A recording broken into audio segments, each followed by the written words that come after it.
Friends, today we are going to continue our unit Walt Disney.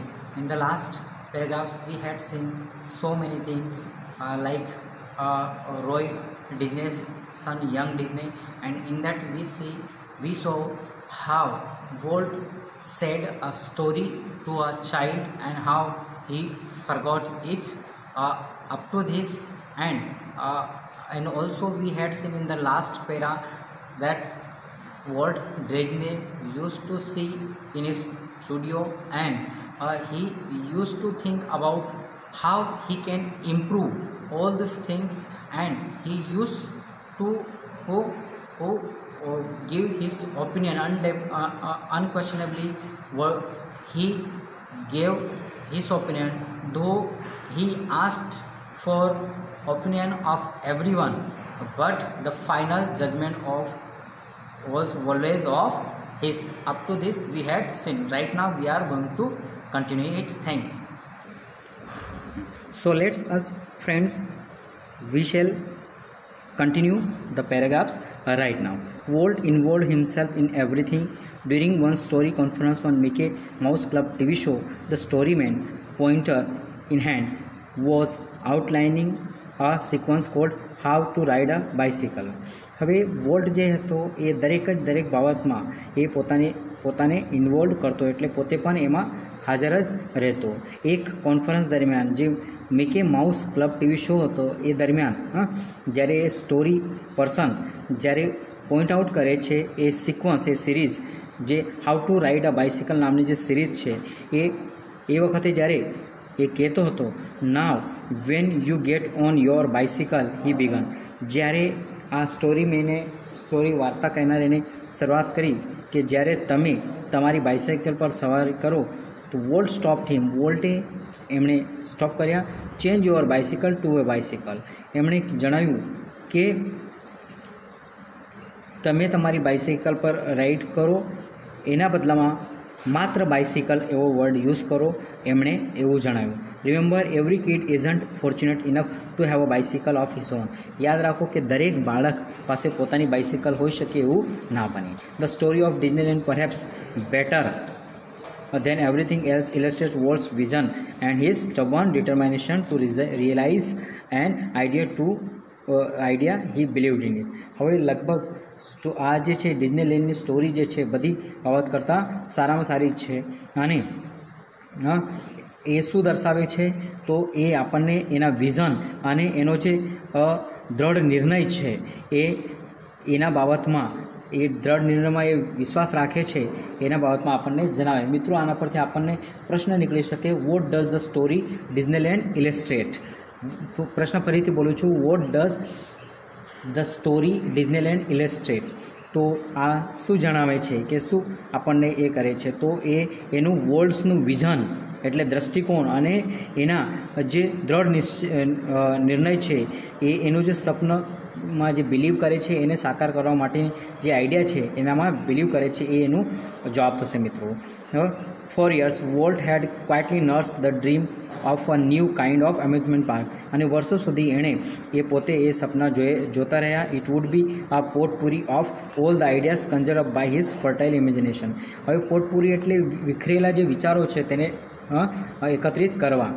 તો એને જે ideas હતી એ બધા એની કાલ્પનિક જે બાબતો હતી એમાં બધા ફળદ્રુપ રીતે એણે ભેગા કરી મૂક્યા. But the idea of sinking millions of dollars into an amusement park, even Walt's kind of amusement park, seemed so preposterous that he wouldn't mention it to anyone.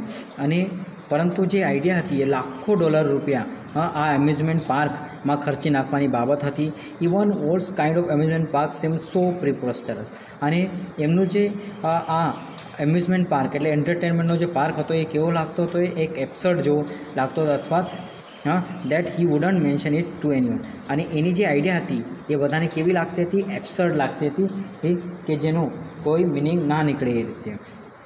He just quietly began planning. અને એણે પોતે એની planning કરવાનો શરૂઆત કરી દીધી હતી. As usual though he infused all of us with his own enthusiasm when he finally told us about the project. અને સામાન્યપણે એણે અમને બધાને આનામાં સાંકળી લીધા હતા. મિત્રો અહીં જે વર્ડ્સ છે ઇન્ફ્યુઝ મેં આ તમારા એનામાં મેં લખી આપેલું છે જે તમે જોશો.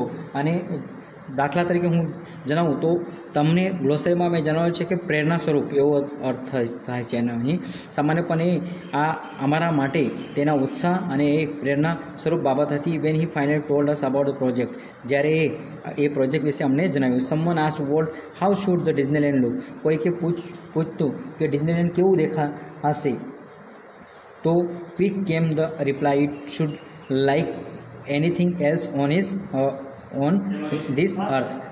અને એ એવું જણાવે છે કે ધરતી પર એના જેવું બીજું કંઈ નહીં હશે.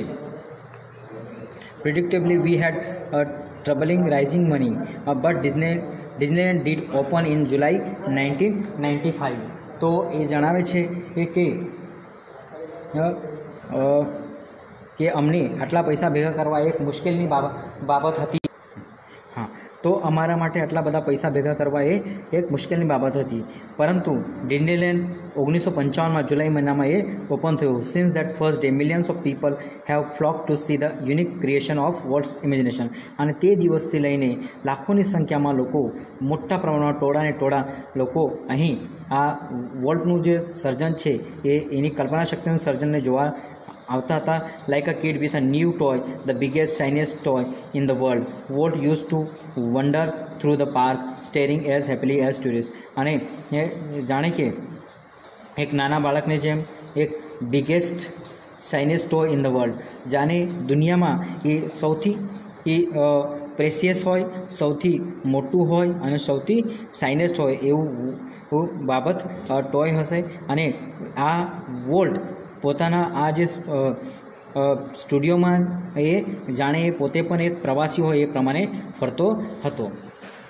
The overwhelming success of Walt's crazy idea triggered a dramatic about face in the Disney fortune. અને આટલી બધી સક્સેસ મળી, આટલી મોટી સક્સેસ મળી, તે અણધારી સક્સેસ આ બાબતમાં એને ડિઝનીલેન્ડના બાબતમાં એને મળી. ટ્રિગર્ડ એટલે કે શરૂ કરી દેવું, એટલે કે આ ફોર્ચ્યુનની એની શરૂઆત થઈ. Yet success never change Walt, he remained the simplest of men. છતાં એટલી બધી સફળતા મળી છતાં વોલ્ટ ક્યારેય બદલ્યો નહીં, એ સાદો અને સરળ જ વ્યક્તિ રહ્યો. મિત્રો અહીં at success never change Walt આ જે વાક્ય છે આઈડેન્ટિફાઈ ધ ફંક્શન માટે પૂછી શકાશે. અને મિત્રો ધ્યાનથી સમજશો, અહીં એટનો ઉપયોગ થયેલો છે એટલે આ વાક્યનો જે ફંક્શન છે લેંગ્વેજ ફંક્શન એ કોન્ટ્રાસ્ટ હશે, એ યાદ રાખશો તમે. એટનો ઉપયોગ છે એટલે કોન્ટ્રાસ્ટ હશે. He remained the simplest of men, તે એકદમ સાદો અને સરળ જ વ્યક્તિ રહ્યો. He hated parties and his ideas of night out was a burger and chili at some little restaurant. તે જે રેસ્ટોરન્ટમાં જવું, ચીલી એ બર્ગર અને ચીલી ખાવું અને રાત્રિ એ પાર્ટીઓ વગેરે એ બાબતથી એને ગમતી નહીં હતી. His only extravagance was miniature railroad that run around the ground of his home. અને એનો ફક્ત જે એ ખર્ચો હતો વધારાનો એ મિનિએચર એટલે નાના માપનો એક કદનો એક રેલરોડ હતો જે એના હોમ સુધી એ જતો હતો. What do you do with all your money? A friend once asked him, pointing at the studio. Walt said, I fertilize that field with it. હવે એક વખત એક મિત્રે એમણે પૂછ્યું કે આટલા બધા પૈસા તમે કમાવી લીધા એનું તમે શું કરશો? તો વોલ્ટે પોઇન્ટિંગ એટ ધ સ્ટુડિયોના તરફ પોઇન્ટિંગ કરીને જણાવ્યું કે હું આને ફર્ટિલાઇઝ કરીશ, અર્થાત એને વધારે ને વધારે સમૃદ્ધ બનાવવાની કોશિશ કરીશ. And it's true that Walt plugged money back into the company almost as fast as it came in. અને આ સાચી બાબત થઈ કે વોલ્ટે જે પૈસા આવ્યા હતા જેટલા વહેલા આવ્યા એટલા વહેલા જ એના આ સ્ટુડિયો પાછળ ખર્ચ લાગ્યા. મિત્રો અહીં વર્ડ છે પ્લગ. પ્લગનો અર્થ થાય છે ખેતર ખેડવું, પરંતુ અહીં ખર્ચવાના સ્પેન્ટના સેન્સમાં છે, તમે યાદ રાખશો. Bing solvent for the first time since he started his business gave volt a chance to develop other ideas. અને આ Bing solvent for the first time એટલે કે એ બધું જે કંઈ લેવું આવે એ એટલે કે બેંકનું લેણું હોય એ ભરવા માટે જે વ્યક્તિ બંધાયેલ હોય તે પ્રકારનું. તો ત્યારથી લઈને એ આ જે બિઝનેસ છે આ શરૂઆત કરવામાં એને એક વોલ્ટને આ ડેવલપ કરવામાં એને એક આઈડિયા મળી, એક ચાન્સ મળ્યો. This include the development of mineral kind and alpine like valley in the Sierra mountain. અને આના સાથે સાથે એને મિનરલ કાઇન્ડને પણ ડેવલપ કર્યું જે સિયેરા માઉન્ટેનમાં છે. એ California Institute of Art for which he donated the land and several $million. અને કેલિફોર્નિયા ઇન્સ્ટિટ્યૂટ ઓફ આર્ટ માટે એને લાખો ડોલરનું દાન કર્યું અને જમીન પણ એને દાન કર્યા. And most ambitious of all $100 million Disney world and city of tomorrow in Florida. અને $100 million એને ડિઝનીલેન્ડ માટે છોડ્યા. અને ફ્લોરિડામાં જે આવતીકાલ માટે જે સિટી તૈયાર થશે એના માટે એ $100 million જેટલા એને આપી દીધા. Tragically in the middles of all this activity Walt was taken with his fatal illness. અને અંતે એ પોતે એકદમ જ એની એટલે એ શારીરિક કે માનસિક બીમારી જે છે એ વધારે કથળી ગઈ. I heard him refer to the this cruel blow only once. અને હવે મને એ એટલે કે જ્ઞાત થઈ ગયો હતો કે હવે એ Walt will not be more means he will not be alive. Whatever it is I have got, he told me, don't get it. અને જે કંઈ મને કીધું તે એ લેશો નહીં એમ જણાવ્યું. I visited him in the hospital the night before he died. Although desperately ill, he was full of plans for the future as he had been all his life. અને એ જણાવે છે કે જે એની મૃત્યુના આગલી રાત્રે હું ત્યાં એમને મળવા ગયો હતો. મિત્રો આના પરથી આપણને પ્રશ્ન પૂછી શકાશે, who visited the hospital the night before Walt died? I repeat my question, who visited the hospital the night before Walt died? કે વોલ્ટ ડાયડ મૃત્યુ પામ્યા એની આગલી રાત્રે એમને કોને વિઝિટ આપી, કોને મુલાકાત આપી? તો આપણો જવાબ રહેશે મિત્રો કે Walt Disney's brother Roy Disney visited him before the death of Walt Disney. Although desperately ill, he was full of plans for future as he had been all his life. અને એટલો બધો બીમાર હોવા છતાં પણ એ વ્યક્તિ પોતાના ફૂલ પ્લાનિંગ સાથે એ રેડી હતો. Walt used to say that Disneyland would never be finished and it never will. I like to think too that Walt Disney's influence will never be finished.